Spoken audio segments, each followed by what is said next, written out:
한국 근대 조각은 서구 아카데미즘의 영향을 받아 석고를 활용해 인체를 사실적으로 표현하는 것으로부터 출발했습니다. 그러나 해방과 전쟁을 겪으면서 폐허 속에서도 조각가들은 고철이나 철판의 자투리와 같은 새로운 재료들, 용접과 같은 새로운 기법 등을 활용해서 점차 추상적인 형태의 조각을 제작하기 시작했고, 이는 곧 다양한 조형적 실험으로 전개되었습니다. 당시 서울대학교 미술대학에서 수학하고 있던 송영수는 이러한 흐름 속에서 등장했던 예술가 중 한 명이었습니다. 송영수는 한국 현대 조각사에서는 철조, 용접 조각을 본격적으로 전개했던 선구적인 조각가였습니다. 1957년 26세의 젊은 나이에 국전의 추천 작가직에 오르기도 했는데요. 그 당시 출품했던 작품 중 하나가 바로 이 효라는 작품입니다. 효는 새벽을 뜻하는 한자어인데요. 언뜻 보기에는 추상 조각처럼 보이지만 맨 꼭대기의 초승달, 그 아래 새의 머리, 그리고 초승달을 향해 긴 구조물이 마치 식물처럼 뻗어 있는 것을 확인할 수 있습니다. 완전한 직선이나 수직도 없고 완벽한 용접도 없는 것이 송영수 철조 조각의 특징이라 할 수 있는데요.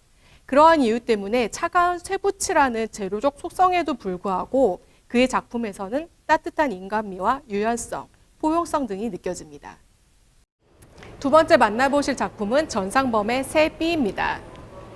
전상범은 조각가일 뿐 아니라 행정가, 교육자로서도 한국 현대미술계에서 중추적인 역할을 담당했습니다. 1963년 원영회라는 전위 조각단체를 창립하고 물질성을 강조한 조각작품을 여러 발표해왔습니다. 1960년대 실험적인 작가군의 집단화 속에서도 그는 재료에 대한 끊임없는 탐구를 지속해왔습니다. 실제로 그의 작품은 철조뿐 아니라 돌, 대나무, 종이, 가죽에 이르기까지 다양한 재료가 요구하는 기술에 의해 재탄생되어 그 자체로서 강한 생명력을 띱니다. 새삐라는 이 작품은 대나무를 직선과 사선으로 겹친 후 그 위에 종이를 붙이고 채색을 한 작품입니다. 대나무의 골격과 종이가 구겨짐으로써 생기는 주름 등이 자연스럽게 드러나는 것이 특징이라고 할 수 있는데요. 이것은 전상범이 생전에 추구했던 재료에 대한 본연의 성질을 강조하기 위한 것입니다. 그런가 하면 추상미술이 대세를 이루던 당시 사실주의 조각상을 제작하면서 독자적인 작품 세계를 구축했던 작가도 있었습니다. 권진규는 테라코타, 건칠, 석재, 목재 등을 활용해서 말, 여인상, 인간의 두상과 흉상 등을 제작해왔습니다. 1960년대 중후반 권진규는 다수의 인물상을 제작하게 되는데요. 실제로 인물상을 제작할 때 자신의 지인이나 연인 등을 모델로 활용했습니다. 이 선자라는 작품 역시 당시 이화여자대학교 서양학과에 재학 중이었던 이 선자를 모델로 하고 있습니다.